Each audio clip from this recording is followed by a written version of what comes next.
안녕하세요. 올 가을에 결혼을 앞두고 있던 20대 후반의 여성입니다. 시댁의 거지근성에 진절머리가 나서 파혼했어요. 남자친구와 저는 프랑스에서 만났습니다. 당시 프랑스 회사에서 인턴을 하고 있었던 저는 남자친구와 어느 식당에서 처음 만났습니다. 모처럼 집 근처 식당에서 저녁을 먹고 나가려는데 어디선가 한국어가 들려오더라고요. 어디선가 지갑을 잃어버리고 공경에 처한 한국 남자가 서투른 영어와 한국어로 상황을 설명하고 있었습니다. 그 모습을 보고 같은 한국 사람끼리 차마 모르는 척 지나칠 수가 없어서 제가 대신 계산을 해줬습니다. 남자는 몇 번이고 고맙다는 인사를 하더니 제 연락처를 알고 싶다고 하더라고요. 언젠가 기회가 되면 감사 인사라도 하고 싶다면서요. 그리고 그 일을 계기로 저와 남자친구는 하루가 멀다 하고 연락을 주고 받는 사이가 되었습니다. 그러다 인턴 생활이 끝나갈 무렵 한국 회사에서 입사 제안을 받게 되었고 저는 고민 끝에 프랑스 생활을 정리한 뒤 한국에 들어가게 되었습니다. 제가 한국에 들어왔다는 소식을 전하자 남자가 저에게 만나자고 하더군요. 지난번에 말한 대로 감사 인사를 하고 싶다면서요. 하지만 만난 당일 남자는 저에게 여자친구가 되어달라고 했습니다. 그날 이후로 한 번도 저를 생각하지 않은 날이 없다면서요. 그렇게 그 남자는 제 남자친구이자 이 사연의 주인공이 되었습니다. 남자친구와의 연애는 전반적으로 즐거웠습니다. 다정하고 성실한 남자친구와 다툴 이유가 없었어요. 하지만 이따금 한 번씩 스트레스를 받는 일이 있었는데 그건 바로 남자친구가 너무 알뜰하다는 거였지요. 한때 제가 사랑했던 사람이니까 최대한 좋게 표현한 거고요. 사실 알뜰이 아니라 정말 궁상 맞을 때가 종종 있었습니다. 한 번은 비가 억수로 내리는 날이었어요. 우산이 없다길래 회사 1층 편의점에서 사라니까 집에 있는데 사기 아깝다면서 기어이 그 비를 맞고 집에 가더라고요. 그리고 꼬박 이틀을 알았습니다. 남자친구는 매사 손익을 따질 때 오로지 숫자만 봤기 때문에 결과적으로 소위 손해보는 장사를 하기 일쑤였지요. 반면에 저는 돈을 써야 할 때는 써야 한다는 주의거든요. 그렇다고 해서 제가 절대 함부로 돈을 쓰는 사람은 아닙니다. 임대업을 하시는 부모님 밑에서 경제적으로 어려움 없이 자라기는 했지만 대학교를 입학한 이후로는 부모님이 독립심을 기르라며 등록금을 제외하곤 최소한의 것들만 지원해 주셨거든요. 대학 졸업 후에는 바로 직장 생활을 시작했고 그때부터 돈을 모아서 프랑스도 갈 수 있었던 거고요. 아무튼 왜 남자친구가 그런 성격을 갖게 되었는지는 사귄 지 6개월이 넘어갈 무렵 우연히 알게 되었습니다. 남자친구의 가족들이 원인이었지요. 남자친구의 부모님은 노후 준비가 전혀 되어 있지 않았거든요. 게다가 남자친구보다 3살 많은 형은 결혼까지 한 상황이었는데 제대로 된 직장이 없어서 실질적인 맞이 노릇은 남자친구가 하고 있었습니다. 그렇다 보니 경제적으로 늘 촉각을 곤두세우고 살 수밖에 없었던 거지요. 사귄 지 1년째 되던 날 남자친구가 정식으로 프로포즈를 해왔습니다.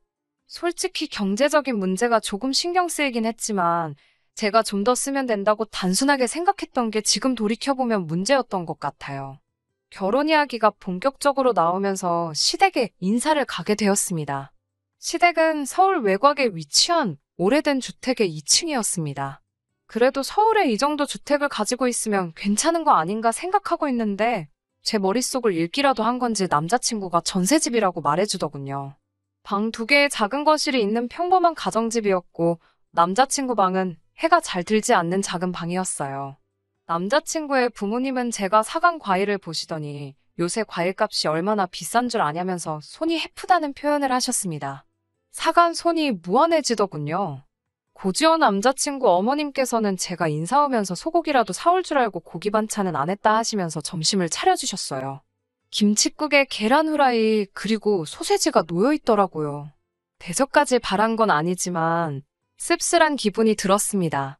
초등학생 때 친구 집에 가면 친구 어머니가 차려주던 밥상이 생각나더라고요.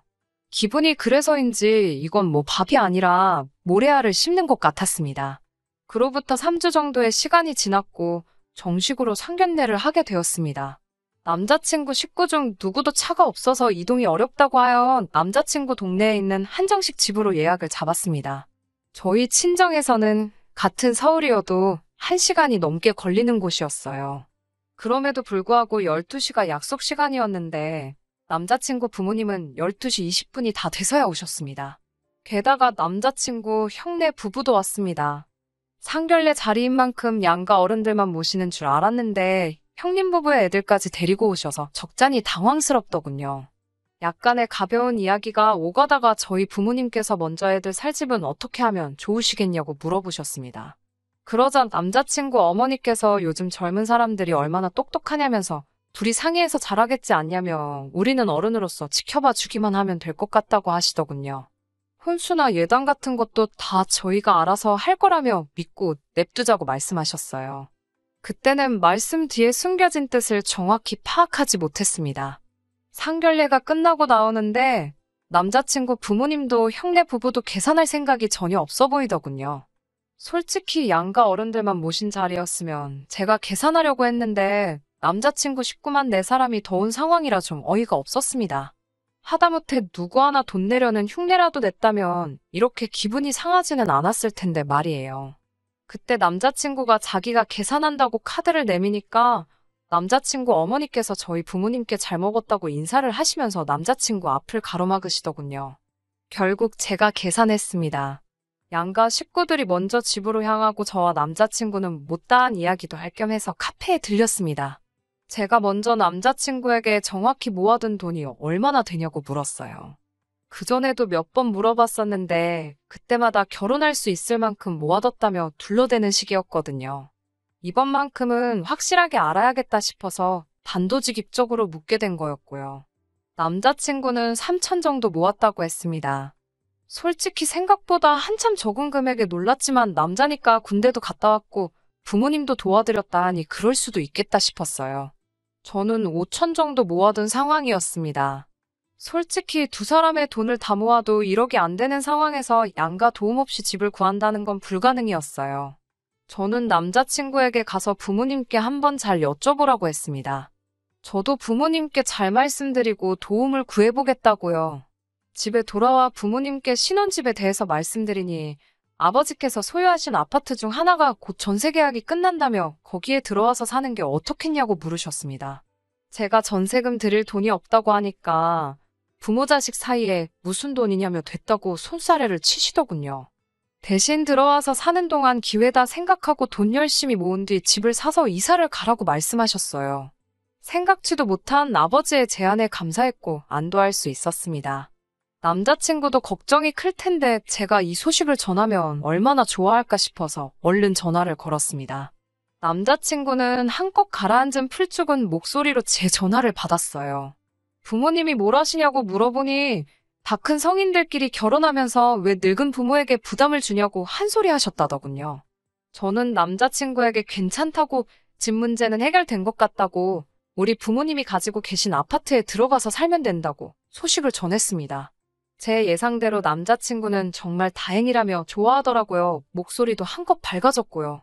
저희 둘 다 이제 큰 문제는 해결되었으니 앞으로 모든 일이 원활하게 흘러갈 줄만 알았습니다. 그런데 며칠 뒤 남자친구 어머니에게서 연락을 받았습니다. 긴히 할 이야기가 있으니 집으로 좀 오라고 하셨습니다. 집에 도착하니 어머님께서 집 이야기를 하시더라고요. 어찌된 일인지 친정에서 집을 사주시는 걸로 알고 계시더라고요. 그러더니 하시는 말씀이 둘이서 사는데 28평은 너무 크지 않냐고 하시더군요. 저는 당장은 아니지만 아이라도 태어나면 절대 큰 평수는 아닌 것 같다고 대답을 했습니다. 시어머니는 저를 잠깐 쳐다보시더니 아직 태어나지도 않은 애 때문에 뭐하러 낭비를 하냐면서 그 집 말고 다른 집이 좋을 것 같다고 하시더군요. 저는 어머님께 이 집은 제 마음대로 사고 팔고 할 수 있는 게 아니라고 저희 아버지께서 잠깐 살라고 허락을 해주신 것 뿐이라고 말씀을 드렸습니다. 그러자 어머님께서는 사주는 것도 아닌데 왜 당신 아들한테 그렇게 생색을 냈냐며 어이없다는 반응을 보이셨어요. 여기까지였다면 그래도 제가 파혼까지는 생각하지 않았을 거예요. 어머님 입장에서도 며느리가 집을 사들고 오는 줄 알았는데 그게 아니라 잠깐 빌려 사는 거라고 하니 김이 샜을 수도 있다고 생각해요. 하지만 어머님의 상상력은 제가 생각했던 것보다 훨씬 어이없고 황당하기 짝이 없었습니다. 며칠 뒤 다시 어머님께서 집으로 오라고 호출을 해오셨습니다. 그러더니 또 집 이야기를 꺼내시더라고요. 곰곰이 생각을 해봤는데 묘수가 떠올랐다며 한번 들어보래요. 남자친구 형네 부부가 지금 사는 집이 전세보증금이 1억 2천인데 그 돈을 빼서 저희 부모님이 가지고 계신, 그러니까 저희를 살게 해주신다는 집에 전세로 들어가서 살겠대요. 그러면 이제 저희 부모님이 1억 2천이 생기지 않냐? 그 1억 2천으로 저희 집을 하나 사주시면 되는 거 아니냐고요. 세상에 시세고 뭐고 다 무시하고 제멋대로 난리가 났더군요. 얼마나 어이가 없던지 웃음이 날 지경이었습니다. 저는 혹시나 시어머니가 시세를 전혀 모르시는 건가 싶어서 하나씩 천천히 설명을 해드렸어요. 일단 저희 아버지가 저희 살려고 한 집은 전세보증금이 기본 3억이 넘고 1억 2천으로는 가당치도 않다고요. 그리고 왜 멀쩡히 잘 살던 집 보증금을 빼서 저희 살 집으로 오신다는 거냐고 물으니 형네 부부는 애까지 가족이 넷인데 18평에 살고 저희는 고작 2명인데 28평에 사는 건 불공평하다는 거예요. 황당했지만 남자친구 어머니랑 왈가왈부도 하기 싫어서 가만히 듣고만 있었습니다. 그러자 어머님은 마치 당신이 엄청 논리적이라서 제가 대꾸를 못하고 있다고 생각하셨는지 양쪽 어깨에 힘이 한껏 들어간 눈치였어요. 저는 뒤이어 그리고 저희 부모님이 받으신 그 전세보증금이라는 1억 2천으로 어떻게 저희한테 아파트를 사주실 수 있겠냐고, 그런 아파트가 있으면 형네 부부가 사면 되겠다고 따졌습니다. 그러자 어머님은 갑갑하다는 듯 절 쳐다보시고는 저더러 요새 1억 2천짜리 없는 걸 누가 모르냐며 저희 부모님이 돈이 많으니까 좀 더 보태주시면 되는 거 아니냐고 그러시더군요. 결혼하면 한 가족 되는 거고 그러면 서로서로 돕고 살아야 되는 거 아니냐고요. 그래서 제가 그러다 형님네 부부가 나간다고 하면 저희 부모님은 무슨 돈으로 전세보증금을 빼드리냐고 하니까 걱정 말랍니다. 형네 부부가 설마 그런 걸로 사돈 어른을 고소하겠냐고요. 그러면서 대신 저희 부모님이 사주시는 집은 반드시 공동명의로 하라고 하시더군요.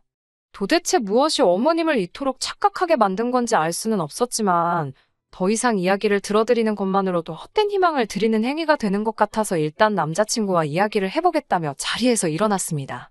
이튿날 남자친구를 만나 어머님이 하셨던 이야기를 토시 하나 빼먹지 않고 전달했습니다. 남자친구가 경악을 금치 못하더라고요. 자기는 저희 아버지가 집을 도와주신다고만 표현했지 사주신다 어쩌신다 그런 말은 하지도 않았다면서요. 저는 속으로 그래도 남자친구는 제정신이라 다행이라고 생각했습니다. 그런데 남자친구가 조심스레 그런데 어머니 말씀도 아예 말이 안 되는 건 아니지 않냐고 슬며시 물어보는 거예요.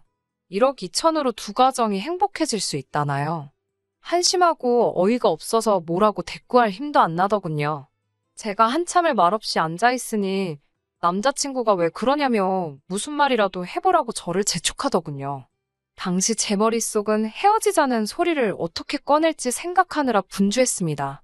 결국 저는 고심 끝에 그 어떤 비사여구도 더하지 않고 담담한 목소리로 이 결혼은 안 하는 게 좋을 것 같다고 했습니다.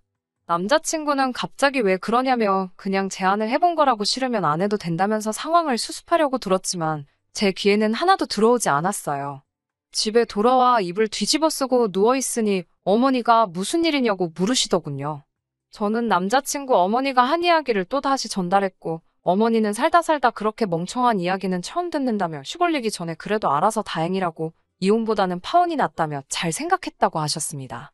고지원 남자친구에게선 계속해서 전화가 걸려왔고 저희 어머니가 저 대신 전화를 받으셨어요. 남자친구는 저에게 사과하고 싶다며 한 번만 만나게 해달라고 저희 어머니께 허락을 구하고 있었습니다. 어머니가 어떻게 하고 싶냐고 물으셔서 마지막으로 한번 만나고 오겠다고 했어요. 그래도 결혼 이야기가 나올 만큼 사랑했던 사람인데 좋게 좋게 마무리하고 싶더라고요. 남자친구와 평소에 자주 가던 카페에서 만나게 되었습니다. 그런데 카페에 도착하니 남자친구 옆에 어머니도 와 계시더라고요. 형네 부부까지요. 이 가족들은 왜 매번 이렇게 다 같이 붙어 다니나 한숨이 나오더군요. 남자친구는 다들 저도 보고 싶어하고 이야기도 하고 싶어해서 데리고 나왔다면서 제 눈치를 살폈습니다. 형네 부부는 그 와중에 무슨 빙수를 주문해서는 다른 테이블로 이동을 하더라고요. 어머님께서는 저를 보더니 늙은이를 여기까지 오게 해야 했냐며 참 못됐다는 식으로 말씀하셨습니다. 그러더니 형네 부부를 가리키며 쟤들은 돈이 없어서 빙수 같은 것도 누가 사주기나 해야 먹지먹도 못한다고 지질이 궁상 같은 이야기를 늘어놓으시더군요. 그러더니 제 손을 잡으시면서 너네 집은 돈이 많다면서 모르는 사람도 돕고 사는 마당에 왜 가족들 사람한테 인색하게 구냐고 사람 좋은 총 말씀을 이어나가시더군요. 하지만 제 마음은 이미 확실히 정해진 상태였기 때문에 죄송하지만 그렇게는 못해드린다고 딱 선을 그었어요. 그러자 어머님께서 진짜 욕심도 사납다면서 가족들 다 고생하는데 너만 배부르고 등 따시게 살고 싶은 거냐고 하시더군요. 남자친구는 그런 어머님 곁에서 제대로 한마디 말도 못하고 저더러 참으라는 식으로 눈짓만 해대고 테이블 아래로 제 발을 툭툭 치고 그런 식으로 신호를 보냈습니다. 그때 제 결정에 확신을 가졌지요. 이 인간하고 결혼하면 망하는 건 시간 문제라는 걸요. 저는 남자친구 어머님께 일단 댁이 가난하고 돈이 없는 건 저와는 아무런 상관이 없다고요. 제가 어머님이라면 여자 쪽에서 이렇게까지 해준다는데 고맙다고 넙죽 절은 못할지라도 고마운 마음은 가질 것 같은데 정말 염치가 없으신 것 같다고 했습니다. 저는 이 결혼할 생각 없으니까 제대로 굴러가지도 않는 머리 적당히 쓰시라고요. 그러자 남자친구가 저더러 말이 좀 심한 거 아니냐며 어머님 딴에는 어떻게든 아들 둘 다 최대한 좋은 방향으로 풀리게 해보려고 노력을 하신 건데 그걸 그렇게 삐딱하게 알아듣냐고 나서더군요.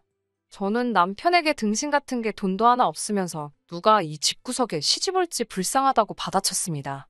평생 이렇게 지질이 궁상 떨면서 잘 살아보라고도 한마디 해줬네요. 남자친구가 순간 절 때리려는 거였는지 손을 올리길래 나한테 손대면 니네 엄마한테 그대로 돌려줄 거라고 소리를 질렀습니다. 너무 화가 나서 눈치를 못 채고 있었는데 돌아보니 카페에 있던 많은 사람들이 저희를 보고 있었어요.